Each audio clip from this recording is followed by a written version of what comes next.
ជំរាបសួរមកដល់បងប្អូនខ្មែរយើងទាំងអស់គ្នាមិត្តភ័ក្តិទាំងអស់គ្នាទាំងនៅក្នុងស្រុកទាំងនៅក្រៅស្រុកថ្ងៃនេះខ្ញុំបាទយឹមសវណ្ណសូមធ្វើជាវីដេអូមួយបាទសូមឲ្យយោបល់ទៅដល់បងប្អូនខ្មែរទាំងអស់គ្នាទៅដល់ក្នុងស្រុកទាំងបងប្អូនខ្មែរទាំងអស់គ្នាទាំងនៅក្នុងស្រុកទាំងនៅក្រៅស្រុកជាពិសេសទៅដល់ក្រសួងការពារជាតិនិងរដ្ឋាភិបាលវីដេអូនេះផងដែរមិនមែនជាវីដេអូនិយាយធ្វើការរិះគន់ទៅដល់រដ្ឋាភិបាលឬមួយទៅដល់គណៈបកណាមួយបងប្អូនណាម្នាក់ជនបុគ្គលណាម្នាក់ទេវីដេអូនេះគឺខ្ញុំចង់ឲ្យយោបល់ពីវិធីយុទ្ធសាស្ត្រសម្រាប់វាយបកទៅនឹងប្រទេសសៀមដែលវាវាយយកទឹកដីខ្មែរយើងឈរជើងនៅសប្តាហ៍ថ្ងៃនេះវាឈ្លានពានសប្តាហ៍ថ្ងៃនេះហើយវីដេអូនេះគឺជាវីដេអូក្បួនយុទ្ធសាស្ត្រមួយសម្រាប់វាយបកដណ្ដើមយកទឹកដីរបស់ខ្មែរយើងដែលបានបាត់បង់យកមកវិញហើយសម្រាប់ការពារទៅថ្ងៃអនាគតគម្រោងនេះបើសិនខ្ញុំនិយាយបើសិនជារដ្ឋាភិបាលខ្មែរយើងនិងក្រសួងការពារជាតិខ្មែរយើងខំប្រឹងធ្វើការចរចាដើម្បីរកសន្តិភាពពីព្រោះយើងអត់ចង់ឲ្យមានសង្គ្រាមទេយើងមិនចង់ឲ្យកើតមានសង្គ្រាមទេកាលណាមានសង្គ្រាមធ្វើឲ្យប្រជាជនស្លាប់និងរបួសកងទ័ពជាពិសេសយើងមានចំនួនកងទ័ពតិចជាងគេមានអាវុធតិចជាងគេ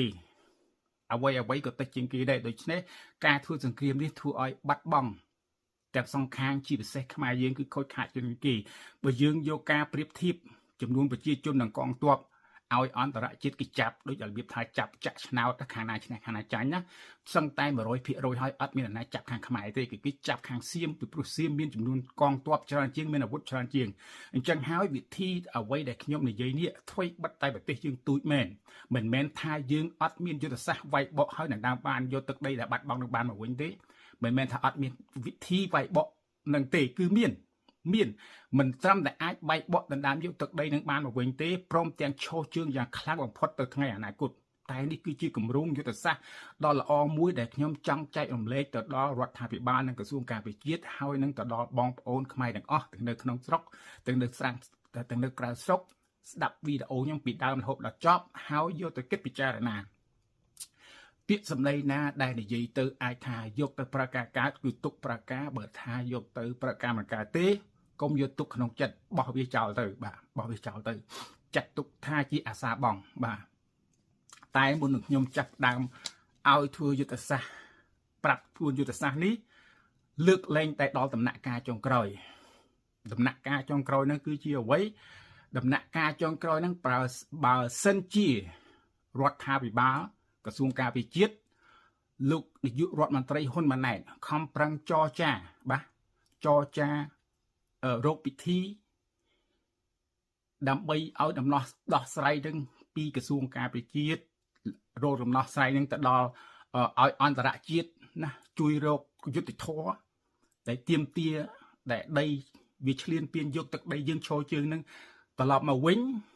ហើយនឹងឡើងទៅដល់សាលាការអន្តរជាតិដើម្បីយកផែនទីចាស់ណាយកមកទាមទារឡើងទៅដល់តុលាការអន្តរជាតិដើម្បីរកយុត្តិធម៌ដើម្បីឲ្យបារាំងជួយឲ្យអាមេរិកជួយឲ្យប្រទេសណាក៏ដោយជាពិសេសអន្តរជាតិ UN ទាំងអស់ដើម្បីឲ្យគេជួយរកយុត្តិធម៌រកឲ្យខ្មែរយើងមានសន្តិភាពឡើងវិញឈប់ឲ្យមានការចំនួនឈប់ឲ្យមានការវាយហើយនឹងឲ្យទឹកដីបកគលទឹកដីដែលបាត់បង់នឹងបានមកខ្មែរវិញតែបើសិនយើងខំប្រឹងទាំងអ្វីដែលយើងខំប្រឹងរដ្ឋាភិបាលខំប្រឹងក្រសួងការពារជាតិខំប្រឹងធ្វើការចរចាធ្វើការខំប្រឹងអស់ទាំងអស់តែបើថៃវាមិនយល់ព្រមវាចង់បង្កើតសង្គ្រាមនេះហើយបានខ្ញុំប្រាប់ពីក្បួនយុទ្ធសាស្ត្រនេះឲ្យប្រើខ្ញុំមិនចង់ឲ្យថាខ្ញុំនឹងជាការញុះញង់ចង់ឲ្យខ្មែរយើងប្រើកងទ័ពប្រើប្រជាជនទៅវាយបកនៅថៃដោយឃើញថាកងទ័ពយើងតិចជាងហើយនៅតែជំរុញដើម្បីឲ្យកងទ័ពយើងទៅស្លាប់ដើម្បីឲ្យប្រជាជនយើងទៅស្លាប់មិនមែនកុំឲ្យយល់ច្រឡំខ្ញុំអត់មានជំរុញទេយុទ្ធសាស្ត្ររបស់ខ្ញុំនេះគឺប្រើនៅពេលដំណាក់កាលចុងក្រោយនៅពេលដែលថៃវាឈ្លានពានហើយវាមិនយល់ព្រមធ្វើការចរចាវាមិនផ្ដល់ទឹកដីឲ្យមកយើងវិញយើងមិនអាចឲ្យទឹកដីណាសូម្បីតែ1ម៉ែត្រវាទៅបានជាដាច់ខាតបើសិនយើងណាយើងចោះចាញ់យើងឲ្យទឹកដីនេះទៅវាគ្រប់គ្រងយើងមិនធ្វើការតវ៉ាយើងមិនវាយបកយើងមិនធ្វើអ្វីទាំងអស់វានឹងបានចិត្តថ្ងៃក្រោយវានឹង វានឹងរឹបអូសវានឹងតម្លើងកងទ័ពវានឹងវាយយកអង្គរវត្តវានឹងវាយយកទីក្រុងវានឹងវាយយកអ្វីគ្រប់យ៉ាងដែលវាចង់បានពីព្រោះវាគិតថាអន្តរជាតិអត់លោកដៃជួយអត់មានអ្នកណាជួយទេខ្លួនទីពឹងខ្លួនអញ្ចឹងហើយបើយើងមិនពង្រឹងកម្លាំងខ្លួនឯងមិនបង្កើតកងទ័ពមិនដូចថាយើងពឹងទៅលើគេទាំងអស់ទៅថ្ងៃមុខប្រទេសខ្មែរយើងនឹងរលាយវានឹងធ្វើអ្វីតាមតែអំពើចិត្តនេះហើយគឺជាគម្រោងសម្រាប់ការពារទៅថ្ងៃអនាគតនេះជាយុទ្ធសាស្ត្រមួយសម្រាប់បែកបកវិញទៅថ្ងៃអនាគតបើសិនជាក្រសួងបើសិនជាអង្គការអន្តរជាតិតឡាការអន្តរជាតិនិយាយថាអត់ជួយទេសក់អាណាក្បាលហ្នឹងអ្នកឯងធ្វើមិនធ្វើតែគេលះបង់នេះហើយជាគម្រោងយើងបើយើងមិនប្រឹងខ្លួនឯងទេប្រទេសយើងនឹងរលាយនេះហើយជាគម្រោងដែលខ្ញុំប្រាប់តើត្រូវធ្វើយ៉ាងម៉េចឥឡូវយើងនិយាយអំពីថាហេតុអីបានខ្ញុំចង់ឲ្យប្រាប់ពីក្បួនយុទ្ធសាស្ត្រនេះហេតុអីបានខ្ញុំហ៊ាននិយាយថាអាចធ្វើទៅបានណាក្រៅពីឥឡូវយើងនិយាយពីចំនួនប្រទេសសៀមសពថ្ងៃនេះប្រជាជនវាមានប្រមាណសៀមសពថ្ងៃប្រជាជនវាមាន72លាននាក់បាទ71លានជាងគេ around up ដល់72លាននាក់បាទ72លានអញ្ចឹងប្រទេសខ្មែរយើងចំនួនប្រជាជនមាន17លានជាងនាក់ around up ទៅថា18លានបាទហើយចំនួនកងទ័ពទាំងជើងទឹកកងទ័ពចំនួនទាំងអស់ប្រទេសថៃមានចំនួន585,000ជាងនាក់ប្រទេសខ្មែរយើងកងទ័ពទាំងអស់បូកសរុបទាំងអស់មានចំនួន231,000នាក់ពាន់ជាងនាក់បាទហ្នឹងខ្ញុំគិតថានេះដោយសារឯកសារដែលគេចុះនៅតាមអ៊ីនធឺណិតបាទនៅតាមដែលយើងអាច search ទៅមើលគឺថា public ដែលយើងអាចមើលទៅឃើញបាទឯកសារមានចំនួនប៉ុណ្ណឹងហើយចំនួនអាវុធគ្រប់យ៉ាងគឺចាញ់ប្រៀបទៅលើគេទាំងអស់ទាំងប្រជាជនទាំងអាវុធគ្រប់យ៉ាងយើងនិយាយកាត់ថាយើងទៅធ្វើសង្គ្រាមអត់ឈ្នះទេហើយបើនិយាយតាមជើងអាកាសកប៉ាល់ហោះចម្បាំងខ្មែរយើងអត់មានសតសោះគេមានយើងអត់មានទាហានជើងទឹកយើងអត់មានគេមានបាទយើងមានតែជើងគោកមួយទេជើងគោកក៏យើងនៅចាញ់គេផុតបាទអញ្ចឹងទាហានរបស់ថៃលើសខ្មែរយើងតរតែ354,000ជាងនាក់បាទ354,000ជាងនាក់ទាហានដែលវាលើសចំនួនទាហានខ្មែរយើងសប្តាហ៍ថ្ងៃនេះបាទតើយើងអាចធ្វើយ៉ាងម៉េចបើចំនួនប្រជាជនគេលើសយើងតរតែ54លាននាក់ចំនួនប្រជាជនលើសចំនួនប្រជាជនខ្មែរយើង54លានជាងនាក់កងទ័ពលើសកងទ័ពខ្មែរយើង354,000ជាងនាក់ហេតុអីបាទខ្ញុំនិយាយថាឈ្នះហេតុអីមិនមែនថាយើងអត់មានមិនមែនថាយើងធ្វើទៅមិនកើតទេគម្រោងសពថ្ងៃអ្វីដែលខ្មែរយើងមាននេះត្រូវតែផ្លាស់ប្ដូរឥឡូវអ្នកការសូមបីតែខ្ញុំផ្ទាល់ក៏ខ្ញុំធ្វើការរិះគន់ទៅដល់ក្រសួងការពារជាតិរដ្ឋាភិបាលព្រមទាំងនាយករដ្ឋមន្ត្រីហ៊ុនម៉ាណែតផងដែរខ្ញុំគិតថាគាត់ធ្វើការមិនបានការទេព្រោះអីគេឈ្លានពានតើតែយើងយកមកគិតពិចារណាណាគូសមិនថាហ៊ុនម៉ាណែតទេទោះបីអ្នកណាក៏ដោយឡើងទៅកាន់អំណាចថ្មីក៏ធ្វើទៅមិនកើតដែរមិនកើតទេមកតប24ទោះបីថាគាត់ធ្វើកាត់យកអ្នកថ្មីអ្នកក្នុងសុកអ្នកក្រៅសុកយកធ្វើគាត់ធ្វើមិនកើតដែរលើកលែងតែម្យ៉ាងគត់គឺបដូរគម្រោងនរណាក៏ដោយគឺត្រូវតែបដូរគម្រោងទើបបានឈ្នះតើគម្រោងនឹងហើយជាគម្រោងយុទ្ធសាស្ត្រមួយដ៏ល្អដែលអាចយកឈ្នះលើសៀមបានឥឡូវខ្ញុំប្រាប់ណាគម្រោងទី1តើត្រូវធ្វើយ៉ាងម៉េចដោយសារតែកងទ័ពជើងតិចនឹងហើយកាលណាធ្វើសង្គ្រាមគេយកកងទ័ពនិងកងទ័ពគេមិនដែរយកកងទ័ពទៅវាយមួយប្រជាជនទេអីវាយអត់ឈ្នះទេប្រជាជនក៏អត់ចេះអីទេគាត់ចេះតែរស់ស៊ីកងទ័ពនិងកងទ័ពអញ្ចឹងហើយយើងត្រូវតែរើសកងទ័ពខ្ញុំថាបដូរគម្រោងហ្នឹងគឺបដូរគម្រោងអ្វីគឺបដូរគម្រោងដើម្បីរើសកងទ័ពខ្មែរយើងតិចជាងគេ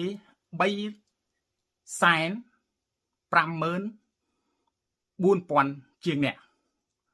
ដូច្នេះយើងត្រូវរើសកងទ័ពកន្លះលានថែមទៀត យើងត្រូវរើសកងទ័ព5សែនថែមពីលើតែកងទ័ពយើងកំពុងតែមាននឹងទៀតដូច្នេះចំនួនកងទ័ពយើងអាចលើសកងទ័ពសៀងដល់តែជាង1សែនជាងនេះសប្តាហ៍ថ្ងៃនេះណាខ្ញុំនិយាយកាត់បន្តិចបើកវងកញ្ចក់បើសិនតែកងទ័ព1ទល់នឹង1ឬ1ទល់នឹង2សប្តាហ៍ថ្ងៃនេះណាសៀម2នាក់ខ្មែរយើងម្នាក់នៅតាមព្រំដែនវាច់អត់ចេះខ្មែរយើងទេខ្ញុំប្រាប់តាមការពិតពីព្រោះខ្ញុំគឺជាអតីតកងទ័ពនៅកងពលលេខ6នៅទ័ពនៅជួរមុខខ្ញុំនៅយុទ្ធភូមិភាគទី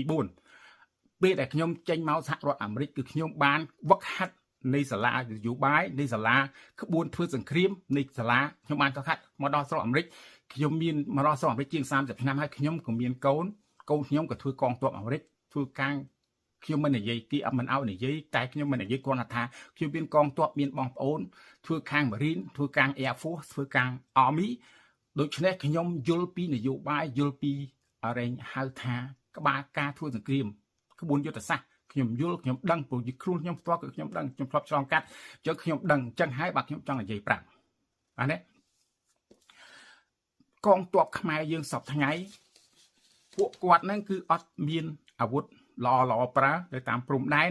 ហើយនៅតាមព្រំដែននីមួយគ្រប់កងពលទាំងអស់គឺរាយការណ៍អត់គ្រប់តើយើងបដូរគម្រោងខ្ញុំនិយាយថាយើងនឹងបដូរគម្រោងយុទ្ធសាស្ត្រតើតែបដូរគម្រោងយុទ្ធសាស្ត្របាទយើងអាចយកឈ្នះទៅលើថៃបានហើយគម្រោងយុទ្ធសាស្ត្រហ្នឹងតែយើងរើសកងទ័ព5សែនអ្នកហ្នឹងតើយើងរើសរបៀបណាតើយើងមានលុយមកឯណាបងលុយកងទ័ពបងប្អូនមុខតែដាក់ចំណោទស៊ូហើយព្រោះថាបើយើងសពថ្ងៃនេះរដ្ឋាភិបាលយើងកំពុងតែក្រអត់មានលុយទិញអាវុធអត់មានលុយសំបីតែអាវុធបាញ់កប៉ាល់ហោះF-16 របស់ថៃទម្លាក់ហ្នឹងក៏អត់មានលុយទិញអាវុធសំណាញ់ដែលថាបាញ់ទម្លាក់វាហ្នឹងក៏អត់មានអ្វីក៏អត់មានតើរើសកងទ័ព5សែនអ្នកហ្នឹងរើសហើយបានលុយមកពីណាតើធ្វើយ៉ាងម៉េចនេះហើយបានខ្ញុំចង់និយាយបញ្ជាក់ step by step ឥឡូវនេះចូលដល់វគ្គទី2វគ្គទី1ខ្ញុំធម្មតាខ្ញុំថាចង់ធ្វើវីដេអូនេះមួយក៏ប៉ុន្តែវែងពេកឥឡូវវគ្គទី1នោះចប់ហើយនេះចូលដល់វគ្គទី2ខ្ញុំនឹងផុសផ្សេងគ្នាបាទវគ្គទី2ឥឡូវហ្នឹងចាប់ផ្ដើមហើយកម្រងទី1ណាទី1យើងត្រូវតែបង្កើតកងទ័ពក្រុមទី1គឺក្រុមចម្រុះក្រុមទី1ហ្នឹងយើងរើសកងទ័ពតាំងពីអាយុ18ទៅដល់អាយុ50ហើយយើងរើសកងទ័ពហ្នឹងមិនប្រកាន់វណ្ណៈមិនប្រកាន់ពូជសាសន៍មិនថាស្រីមិនថាប្រុសហើយមិនថានៅក្នុងស្រុកឬក៏ក្រៅស្រុកទេយើងរើសទាំងអស់ឲ្យតែពួកគាត់ស្ម័គ្រចិត្តចូលបម្រើក្នុងជួរកងទ័ពឲ្យតែគាត់យល់ថាប្រទេសយើងមានគ្រោះថ្នាក់ជាតិយើងត្រូវការជួយអញ្ចឹងឲ្យតែគាត់មានទឹកចិត្តយើងរើសយកបាទរីឯប្រជាជនណាដែលគាត់អាយុច្រើនគាត់មានជំងឺប្រចាំខ្លួនគាត់ដល់តែអាយុ50ហើយដែលមានរោគមានជំងឺឈាមផ្អែមមានលើសឈាមមានអ្វីប្រចាំកាយយើងអត់យកគាត់ទេយើងមិនត្រូវការគាត់ទេឲ្យគាត់ចូលសម្រាប់ទៅចុះយើងមិនត្រូវការគាត់ទេបាទយើងត្រូវការតែអ្នកអាយុ50បើគាត់មានប្រវត្តិអតីតដូចជាកងទ័ពលោកសឿនសានកងទ័ពប៉ារ៉ាឬមួយកងទ័ពខ្មែរក្រហមអតីតកងទ័ពខ្មែរក្រហមគាត់អាយុ50មែនតែគាត់នៅមានកម្លាំងមកមួនគាត់បដិញ្ញាចិត្តថាគាត់នឹងស្ម័គ្រចិត្តចូលបម្រើក្នុងជួរកងទ័ពគាត់នឹងណាគាត់ឈឺចាប់គាត់ចូលបម្រើក្នុងជួរកងទ័ពគាត់មានកម្លាំងមកមួនហ្នឹងរើសយកគាត់បាទទាំងអតីតកងទ័ពខ្មែរក្រហមអតីតកងទ័ពលោកសឿនសានប៉ារ៉ាទាំងអតីតកងទ័ពលោកទាបាញ់ដែលអ្នកចូលអាត្រែកដូចជាខ្ញុំជាដើមហើយខ្ញុំគូស្ម័គ្រចិត្តចូលបម្រើដែរបាទនិយាយឲ្យចង់ខ្ញុំក៏ចូលស្ម័គ្រចិត្តចូលបម្រើដែរឲ្យតែត្រូវការខ្ញុំចូលបាទខ្ញុំនឹងជួយទាំងអស់អ្វីដែលខ្ញុំជួយបានខ្ញុំនឹងជួយបាទយើងត្រូវការពួកហ្នឹងព្រោះគាត់មានបច្ចេកទេសគាត់មានបទពិសោធន៍យើងរើសពួកគាត់ហ្នឹងតាំងពីក្មេងអាយុ18រហូតដល់អាយុ50បាទយើងរើសហ្នឹងគឺជាតបចម្រុះទាំងក្នុងស្រុកទាំងក្រៅស្រុកទាំងក្មេងទាំងចាស់យើងរើសយកតែណាមានអ្នកមានសុខភាពល្អមកមួនយើងយកទៅវឹកហាត់បាទយកទៅវឹកហាត់ហើយនេះជាក្រុមទី1ក្រុមទី2ទៀតយើងមកដល់ក្រុមទី2គឺកងទ័ពបំរុងគឺកងទ័ពត្រៀមកងទ័ពត្រៀមហ្នឹងគឺយើងរើសសិស្សសាលាថ្នាក់ពីចាប់ពីថ្នាក់ទី11ទៅដល់ថ្នាក់ទី12ទៅដល់មហាវិទ្យាល័យ បាទថ្នាក់ទី11ឡើងទៅដល់មហាវិទ្យាល័យ college បាទហើយយើងមានបង្កើតជា program បាទយើងបង្កើតជា program ដូចជាក្នុងមួយថ្ងៃហ្នឹងដូចថាថ្ងៃមួយថ្ងៃហ្នឹងយើងរៀនប្រហែលម៉ោងយើងមានមុខវិជ្ជាខ្លះបាទយើងមានមុខវិជ្ជាខ្លះយើងបន្ថែមមុខវិជ្ជាមួយបញ្ចូលគឺមុខវិជ្ជាវឹកហាត់កងទ័ពក្បួននយោបាយហើយនិងក្បួនយោធាក្បួននយោបាយយើងអាចបញ្ជូនកងទ័ពលោកគ្រូបង្រៀនខាងនយោបាយទៅប្រហាត់ដូចថាក្នុងមួយអាទិត្យទៅ2ថ្ងៃបាទក្នុងមួយអាទិត្យទៅ2ថ្ងៃក្នុងមួយថ្ងៃទៅ2ម៉ោងបង្ហាត់ចូលទៅក្នុង program ហ្នឹងឲ្យមាននៅក្នុង program ហ្នឹងតើនិយាយពីអីពីព្រោះនៅក្នុងសហរដ្ឋអាមេរិកក្មេងដែលពីអាយុពី10ពី11ឡើងទៅគេចាប់ដើមចុះឲ្យដូចកូនខ្ញុំនេះអ្វីបាទខ្ញុំដឹងព្រោះខ្ញុំមានបងមានក្មួយមានកូនដែលវានៅរៀនសាលា high school ពីចូលថ្នាក់ទី10ទី11ហ្នឹងតាមច្បាប់អាមេរិកគេឲ្យឯកសារមួយបើយើងជាកូនប្រុសកូនស្រីខ្ញុំអត់និយាយទេកូនប្រុសគេឲ្យចុះថាបើសិនជាសហរដ្ឋអាមេរិកជួបបញ្ហាជួបនៃការសង្គ្រាមមួយហើយបើគេតម្រូវការឲ្យអ្នកចូលមកកងទ័ពតើអ្នកចូលឬមិនចូលក្នុងហ្នឹងយើងត្រូវថាចូលអត់មានណាឆ្លើយថាអត់ទេអញ្ចឹងកូនខ្ញុំឲ្យតែប្រុសមិនថាយើងសាសអាស៊ីសាសនាទេឲ្យតែអ្នកជនជាតិអាមេរិកកាំងនៅក្នុងអាមេរិកកាំងឲ្យចូលសិស្សសាលាគេទៅដាក់ថាចុះតែដាក់ចូលបើសិនតែជាតិត្រូវការយើងចូលក៏ប៉ុន្តែគេមិនចាប់បង្ខំទេតើតែយើងគ្រប់អាយុក៏ដោយអីក៏ដោយបើយើងមិនស្ម័គ្រចិត្តគេអត់ចាប់បង្ខំមិនថាស្ម័គ្រចិត្តយើងទៅធ្វើតេស្តឲ្យជាប់ទៀតណាកងទ័ពក៏ដោយ Marine ក៏ដោយ Army ក៏ដោយ Marine ក៏ដោយ Air Force ក៏ដោយត្រូវតែធ្វើតេស្តឲ្យជាប់បានគេយកនៅស្រុកអាមេរិកមិនមែនធម្មតាមិនចេះតែថាចូលគេចូលណាតែអាចុះឈ្មោះនឹងគេឲ្យចុះទូទៅជាច្បាប់គេបង្កើតច្បាប់មកចឹងគេឲ្យយើងចុះអញ្ចឹងស្រុកខ្មែរយើងគួរតែធ្វើបែបហ្នឹងដែរយើងឲ្យចុះឈ្មោះដូច្នេះតាំងពីអាយុ11ទៅអាយុ16ឡើងទៅឲ្យពួកគាត់ចុះឈ្មោះថាបើសិនជាជាតិមានជួបគ្រោះថ្នាក់ជាតិត្រូវការអ្នកត្រូវចូលបម្រើកងកងទ័ពអត់គាត់ចម្លើយរបស់គាត់ត្រូវថាចូលបាទចូលក៏ប៉ុន្តែយើងបន្ថែមត្រង់តែថាយើងរើសកងទ័ពត្រៀមនឹងបំរុងនឹងឲ្យគាត់ចុះហើយយើងបន្ថែម program នៅក្នុងជារៀងរាល់អាទិត្យបាទមួយអាទិត្យហ្នឹងយើងចុះហើយយើងបន្ថែមថាឲ្យមានគ្រូទៅបង្ហាត់គ្រូខាងយោធាខាងនយោបាយទៅបង្ហាត់បំពន់នយោបាយឲ្យគាត់យល់វិន័យកងទ័ពថាបង្ហាត់គាត់ក្នុងមួយថ្ងៃឲ្យ credit ទៅគាត់បាទឲ្យទៅ credit គាត់ដូចថាពីគាត់ដល់ពេលប្រឡងអញ្ចឹងទៅបើសិនជាគាត់ចិត្តជាប់ដូចថាគាត់ជាប់តែពិន្ទុគាត់អត់សូវល្អអញ្ចឹងបើគាត់រៀនចូលខាងយោធាគាត់មានពេលទៅវឹកហាត់ខាងយោធាក្នុងមួយអាទិត្យ4ម៉ោងឬក៏8ម៉ោងទៅគឺឲ្យ credit គាត់ហ្នឹងទៅគាត់អាចយក credit ហ្នឹងទៅជំនួសដូចថាគាត់ខ្វះធ្លាក់អញ្ចឹងបញ្ចូលទៅឲ្យគាត់បានជាប់ឲ្យគាត់បានពិន្ទុល្អអញ្ចឹងយើង add program ចូលទៅក្នុងហ្នឹងដើម្បីជួយគាត់ជួយជាតិយើងជួយគាត់ដល់បានទេយើងបន្ថែម program ចូលក្នុងហ្នឹងហើយយោធាហ្នឹងទៅបង្ហាត់បំពាក់បំពន់នយោបាយហ្នឹងនិយាយពីអីនិយាយពីក្បួនកងទ័ពនិយាយពីក្បួនកងទ័ពថាយើងជាកូនខ្មែរយើងកើតនៅស្រុកខ្មែរយើងជាជនជាតិខ្មែរយើងមានតួនាទីត្រូវតែបម្រើជាតិបើសិនតែជាតិត្រូវការយើងរស់ដើម្បីឲ្យជាតិនឹងផ្ដល់អ្វីគ្រប់យ៉ាងដែលថាយើងតែយើងត្រូវតែជួយជាតិបើសិនតែជាតិត្រូវការយើងហើយយើងឲ្យគាត់យល់បំពាក់អំពរថាពាក្យថាកងទ័ពហ្នឹងអ្វីកងគឺគឹងរង្វង់មូលទ័ពហ្នឹងដូចជាទំនប់អីទំនប់ទប់ការពារទប់ទឹកមិនឲ្យហូរចូលទប់មិនឲ្យទប់ទល់នឹងខ្មាំងសត្រូវមិនឲ្យឈ្លានពានវាយយកធ្វើបាបប្រជាជនវាយយកប្រទេសជាតិវាយយកទឹកដីខ្មែររបស់យើងនេះហើយជាថាកងទ័ព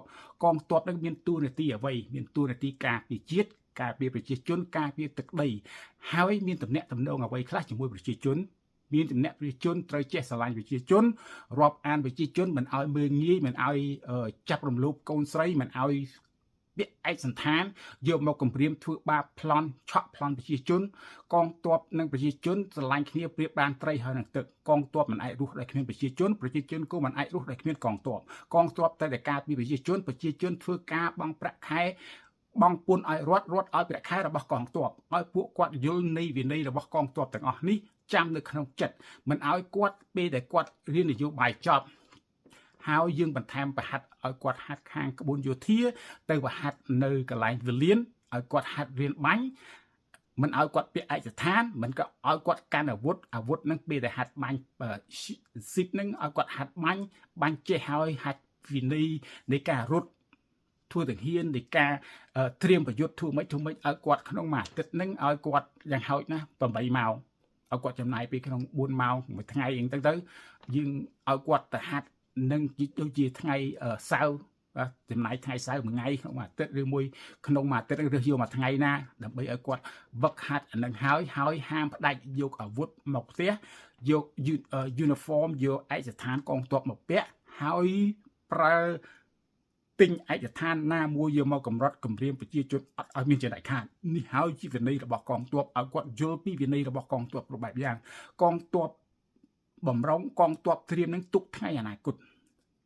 ហើយយើងអត់ត្រូវការគាត់ក្នុងពេលឥឡូវទេបាទប៉ុន្តែបើគាត់ហាត់ចេះហើយគាត់ត្រូវការពេលតែប្រទេសវងសង្គ្រាមគាត់ស្ម័គ្រចិត្តអានឹងយើងឲ្យគាត់ចូលយើងមានប្រាក់ខែឲ្យគាត់ឲ្យបូនសគាត់ឲ្យគាត់ចូលហើយរីឯខ្ញុំនិយាយកងទ័ពពីអាយុ18ដែលថាទៅដល់អាយុ50គឺកងទ័ពចម្រុះហ្នឹងគឺកងទ័ពទាំងក្នុងស្រុកទាំងក្រៅស្រុកទាំងមិនប្រកាន់ពូជសាសន៍ទាំងអតីតខ្មែរក្រហមអតីតបារាអតីតកងទ័ពលោកទាបាញ់កងទ័ពអីដូចខ្ញុំនិយាយដើមយ៉ាងហ្នឹងអានឹងយើងបង្ហាត់ពួកគាត់ហើយឲ្យគាត់ចូលបម្រើក្នុងជួរកងទ័ពបន្ទាប់ពី3ខែឲ្យគាត់កាន់អាវុធឲ្យគាត់យើងនឹងបង្ហាត់ពីក្បួនយុទ្ធសាស្ត្រពីក្បួនអីចាត់អាមភ្លាមហើយខ្ញុំនិយាយថាតើបានលុយប្រាក់ខែមកពីណាបង់ឲ្យកងទ័ពអញ្ចឹងហ៎បើយើងរើសដល់តែ5សែនអ្នកទៀតនេះពុទ្ធោមានលុយណាឲ្យសពថ្ងៃហ្នឹងរហូតតែលុយបង់ប្រាក់ខែកងទ័ពហើយនឹងទិញអាវុធទំនើបអត់បានហ្នឹងអញ្ចឹងហើយបាទខ្ញុំនិយាយក្បួនហ្នឹងបានទេយើងត្រូវបង្កើតក្រសួងមួយទៀតហៅថាក្រសួងសាមគ្គីការពារជាតិក្រសួងសាមគ្គីការពារជាតិហ្នឹងយើងប្រមូលតារាល្បីអ្នកចម្រៀងតួកុនតួឯកអីអបពួកវងសិល្បៈហើយនឹងអ្នកមានឈ្មោះល្បីនៅតាមបណ្ដាញសង្គម Facebook YouTube TikTok អីដែលគាត់អ្នកលក់អនឡាញណាល្បីដែលគាត់ជួយឧបត្ថម្ភកន្លងមកគាត់មានឈ្មោះល្បីអ្នកល្បីទាំងអស់ទាំងក្នុងស្រុកទាំងក្រៅស្រុកប្រមូលមកហើយនិយាយឈប់ឲ្យគាត់នឹងវាយប្រហារគ្នាទៅវិញទៅមករិះគន់គ្នាទៅវិញទៅមកជេរគ្នាទៅវិញទៅមកសំខាន់យើងត្រូវជួយជាតិជាមុនចាំជាតិយើងដណ្ដើមបានទឹកដីមកវិញហើយបើចង់ឆ្លោះគ្នាបន្តទៅទៀតទៅអានេះខ្ញុំណាតែក្នុងពេលឥឡូវកុំឆ្លោះគ្នាយើងប្រមូលជាកម្លាំងសាមគ្គីគ្នាយើងបង្កើតជាក្រសួងសាមគ្គីការពារជាតិនឹងឲ្យពួកគាត់នឹងបង្កើតជាសិល្បៈច្រៀងមួយដើម្បីអង្គាសលុយដូច្នេះគ្រប់ប៉ុស្តិ៍ TV ទាំងអស់ត្រូវតែផ្សាយ3ថ្ងៃឬមួយអាទិត្យជាប់គ្នានឹងផ្សាយហើយពួកគាត់នឹងឡើងច្រៀងឲ្យពួកគាត់នឹងឲ្យយើងថតជាវីដេអូថតបុព្វបុរសយើងដែលបាត់បង់ជីវិតនៅតាមព្រំដែនស្លាប់ទាំងបាក់បែកផ្ទះសម្បែងបាក់បែកវត្តអារាមបាក់បែកព្រះវិហារបាក់បែកអ្វីគ្រប់បែបយ៉ាងដែលថៃវាឆ្លៀនពៀននឹងយើងថតរូបទាំងអស់ហ្នឹងយកមកធ្វើជា slide show ដាក់បាន big screen TV គ្រប់ប៉ុស្តិ៍ទាំងអស់ហើយអ្នកចម្រៀងហ្នឹងយើងច្រៀងឬចម្រៀងណាដែលកំសត់ដើម្បីរំលឹកនៃអនុស្សាវរីយ៍ដែលយើងធ្លាប់មានឥឡូវយើងបាត់បង់ដោយសារគិវិឆ្លៀនពៀនជីវិតរបស់កងទ័ពរបស់ប្រជាជនសាលារៀនអ្វីគ្រប់បែបយ៉ាងហ្នឹងគឺយើងរំលឹកឡើងវិញហើយឲ្យធ្វើដោយឲ្យបន់ស្រន់ទៅដល់វិញ្ញាណក្ខន្ធកងទ័ពដែលពួកគាត់កាន់បានស្លាប់ទៅនឹងឲ្យគាត់ដឹងឮថាយើងមិនបំភ្លេចគាត់ទេដូច្នេះមិនថាគាត់កុំឲ្យគាត់ស្លាប់ទៅដោយថាពួកយើងភ្លេចគាត់ណាឲ្យគាត់ស្លាប់ទៅមិនឲ្យអស់សង្ឃឹមទៅលើពួកយើងទេយើងមិនឲ្យពួកគាត់អស់សង្ឃឹមទេហើយគាត់មិនអស់សង្ឃឹមទៅលើពួកយើងដែរពួកយើងមានការតស៊ូប្រឆាំងតទៅទៀតទាមទារទឹកដីដែលបាត់បង់ដណ្ដើមយកមកវិញយើងធ្វើអញ្ចឹងហើយដែលច្រៀងហ្នឹងគឺយើងច្រៀងអង្គាសលុយត្រូវឲ្យមានហ្វូនឡាញហ្នឹងបើកឲ្យច្រើនឡាញដើម្បីយើងអង្គាសលុយមិនត្រូវតែក្នុងស្រុកទេតែក្រៅស្រុកបើកតំណែងតំណងត្រូវធ្វើយ៉ាងម៉េចយើងត្រូវ study ស្រាវជ្រាវឲ្យដឹងពីពិធីគេចូលលុយចូលយ៉ាងម៉េចដើម្បីបើក screen មួយនៅ TV ហ្នឹងហើយឲ្យមានប្រព័ន្ធការពារឲ្យត្រឹមត្រូវកុំឲ្យគេ hack ចូលដើម្បីបងប្អូនបញ្ចូលលុយទៅឲ្យចូលទៅក្នុង bank ហ្នឹងគឺ bank របស់ក្រសួងសាមគ្គីការពារជាតិលុយហ្នឹងគឺសម្រាប់យកទៅទិញអាវុធគឺសម្រាប់ប្រាក់ខែកងទ័ពនៅពេលបដិអាសន្ននេះអញ្ចឹងយើងធ្វើអញ្ចឹងទៅហើយអ្នកនាំមុខហ្នឹងគឺឯកឧត្តមប្រធានខេត្តទាំង21ខេត្តហ្នឹងព្រមទាំងឯក អុកញ៉ាឯកឧត្តមដែលមានពួកគាត់សិតតែមានខ្ញុំបាច់និយាយទេអ្នកខ្លះមានរែងរោងចក្រណាបង្កើតរោងចក្រនេះបង្កើតរោងចក្រជាការរកស៊ីដឹកឈ្មួញចេញមកបរទេសហើយនឹងមានហូថែលមានស្ថាគារអ្នកខ្លះទៀតមានដល់កាស៊ីណូណាអ្នកណាទៀតមានមុខរបររកស៊ីធំហ្នឹងឲ្យពួកគាត់ចូលទៅហើយលោកនាយករដ្ឋអតីតនាយករដ្ឋមន្ត្រីលោកហ៊ុនសែនក៏គាត់មានក្រុមហ៊ុនច្រើនដែរគាត់បំបាច់ចូលផ្ទាល់ដូចជាឲ្យកូនគាត់ចូលជាអ្នកនាំមុខទៅតំណាងឲ្យគាត់ទៅចូល$100 លានអីនាំមុខអញ្ចឹងទៅ$50 លាននាំមុខអញ្ចឹងទៅបន្ទាប់មកអុកញ៉ាអ្នកមាននឹងចូលមកបន្ទាប់ហ្នឹងយើងរេះលុយនឹងឲ្យបានដល់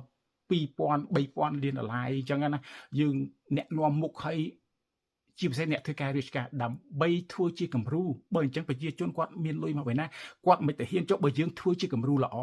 នាំមុខរឿងអីតាគេមិនចូលខ្ញុំក៏ហ៊ានចូលបើលោកហ៊ានចូលឬអីខ្ញុំមិនត្រឹមតែចូលសំបីតែខ្ញុំក៏ហ៊ានស្ម័គ្រចិត្តចូលទៅបម្រើក្នុងជួរកងទ័ពដែរខ្ញុំនិយាយ